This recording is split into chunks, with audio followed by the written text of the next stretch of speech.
नमस्कार दोस्तों, group D की फुल नोटिफिकेशन जो है वो आ चुकी है। कल 21 तारीख को ही आ गया था, फिर उसे हटा लिया गया और आज 22 तारीख को फिर से अपलोड कर दिया गया है। कल के नोटिफिकेशन में जो है एक कॉन्फिडेंशियल वर्ड लिखा हुआ था और आज जब आप नोटिफिकेशन देखोगे तो उस वर्ड को हटा के फिर से अपलोड कर दिया गया। बस यही चेंजेस है, बाकी आपकी वैकेंसी उतनी है, 32,400 समथिंग है। 23 तारीख से फॉर्म अप्लीकेशन आपका शुरू हो जाएगा। इस फॉर्म में सबसे ज़्यादा इंपॉर्टेंट यही है कि जब आप अप्लाई करो तो पोस्ट प्रेफरेंस जो है वो सही ऑर्डर में हो, क्योंकि ये चीज़ बहुत ही ज़्यादा इंपॉर्टेंट लगती है। देखो, ग्रुप डी की जॉब ज़्यादातर लोग इसीलिए आते हैं और इसीलिए आना भी चाहिए, क्योंकि लेवल 1 की जॉब है। इसमें जो है लोग अपनी जो है बेरोजगारी का दाग बस मिटाने के लिए आते हैं। उसके बाद जो है यहीं से पढ़ के बहुत सारे लड़के मैंने ऐसे देखे हुए हैं जो ग्रुप डी में ज्वाइन किए, उसके बाद उन्होंने जो है अपनी तैयारी जारी रखी, एसएम या फिर जो है ट्रेन मैनेजर या फिर लोको पायलट भी बन गए।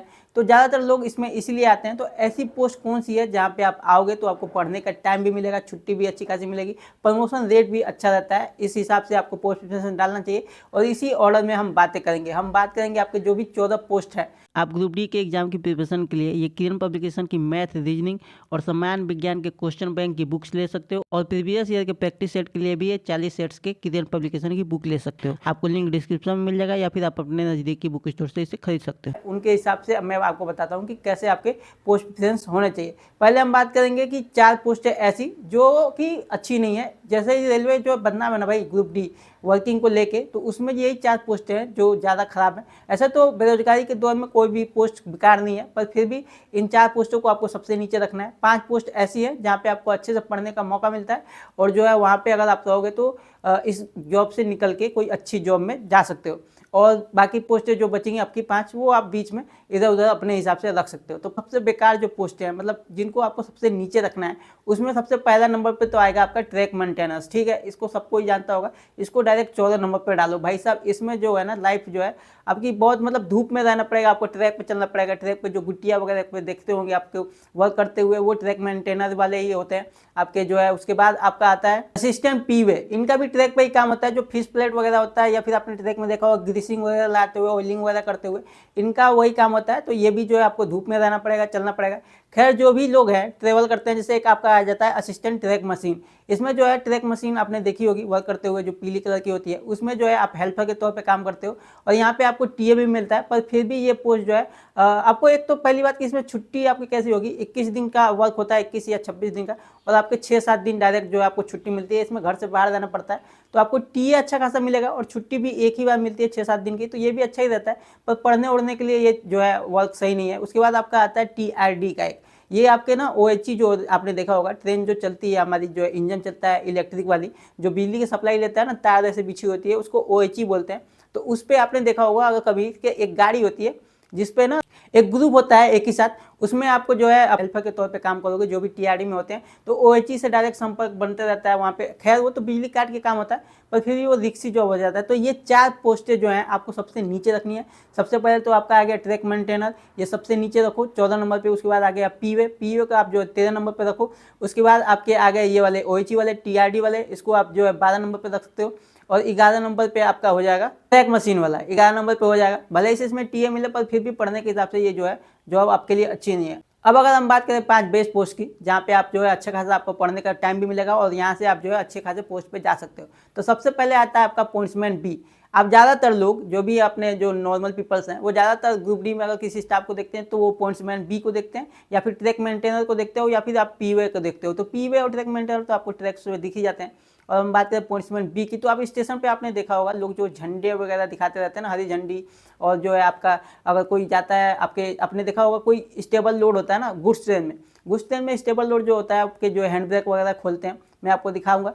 तो ये लोग जो होते हैं ना वो पॉइंट्समैन बी में ही आते हैं। या फिर आपने जो गेटमैन पे देखा होगा, गेटमैन का अलग से पोस्ट नहीं निकलता, पॉइंट्समैन बी में से ही आपके जो ऑफिसर्स होते हैं वो आपको गेटमैन पे रखते हैं। तो वो भी जो है फिक्स नहीं होता, कुछ टाइम के लिए आपको रखा जाएगा, उसके बाद आपको हटाया जा सकता है। पॉइंट्समैन बी जो है असल में आपके जो स्टेशन मास्टर होते हैं स्टेशन पे, उनके हेल्पर के तौर पे काम करते हैं। तो उनके अंडर जो भी काम होंगे, मान लो अगर कोई पेपर लेके जाना है तो वो भी आपको करना है। और आपके वर्क के हिसाब से अगर मैं बात करूँ तो आपके छोटे मोटे स्टेशन पे आपके 8 घंटे, और जो है बड़े बड़े अगर कोई स्टेशन पे आपकी पोस्टिंग हो जाती है तो आपको 12 घंटे तक की वर्किंग करनी पड़ती है। आपको इसमें डे और नाइट दोनों वर्किंग करना पड़ता है। और डे मेरे ख्याल से 3 या 4 दिन के बाद एक नाइट पड़ती है, क्योंकि स्टेशन पे ना 4-5 लोग होते हैं पॉइंट्समैन भी, एक ही नहीं होता स्टेशन के हिसाब से। जैसा स्टेशन है उसके हिसाब से जो है वहाँ पे आदमी लगाए जाते हैं। तो वहाँ पे आपको पढ़ने लिखने का अच्छा खासा टाइम मिलता है। और प्लस ये है कि वहाँ से मैंने देखो क्योंकि हमारी ज़्यादातर मुलाकात होती रहती है। तो मैंने बहुत सारे ऐसे देखे हैं जो पोस्टमैन बी से ट्रेन मैनेजर बन गए हैं, बहुत सारे ऐसे लोग हैं।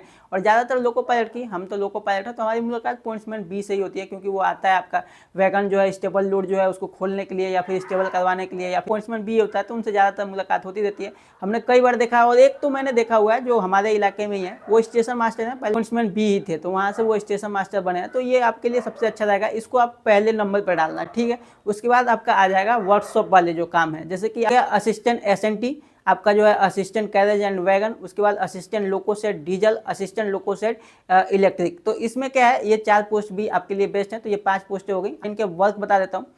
असिस्टेंट लोको सेट जो डीजल है, वो जब आपका डीजल लोको होता है उसका सेड में जब वो जाता है, उसके मतलब आप समझो रिपेयरिंग के लिए, जैसे आप बाइक वगैरह का आप जो सर्विसिंग कराते हो वैसे ही होता है लोको सेट का भी, तो लोकोमोटिव का भी वैसे ही होता है। तो लोकोमोटिव जब आप जाता है उसके मेंटेनेंस के लिए, तो आपका डीजल में जो होंगे असिस्टेंट लोको सेट डीजल वाले डीजल में होंगे, उनकी जो भी वर्किंग होगी रिपेयरिंग वगैरह में, आपको ग्रीसिंग वगैरह या फिर जो है जो भी व्हील वगैरह का जो भी काम होता होगा वो चीज़ें होंगी। और आपके जो है इलेक्ट्रिक वाले लोको सेट जो इलेक्ट्रिक का होगा, वहाँ पे आपके जो है काम लगेंगे, वर्कशॉप में ही काम होंगे। आपका जो एसएनटी का है, तो एसएनटी आपने जो होगा टेक्नीशियन में पोस्ट सुनी होगी, सिग्नल एंड टेलीकॉम वाले, तो उसमें टेक्नीशियन वाले जो भी आते हैं आपके सिग्नल एंड टेलीकॉम में, तो उनके हेल्पर के तौर पे आपको काम करना पड़ता है। सिग्नल वाला सिग्नल से मेंटेनेंस रहता है, और टेलीकॉम वाला जो है वो कम्युनिकेशन से रहता है रिलेटेड। जैसे कम्युनिकेशन से हो गया आपका जो है स्टेशन मास्टर पे आपने देखा होगा टेलीफोन वगैरह, या फिर स्टेशन पे आपने जो देखा होगा डिजिटल वो टीवी वगैरह चलता रहता है, जिसमें आपके गंतव्य स्थान की जो ट्रेन की जानकारी दी जाती है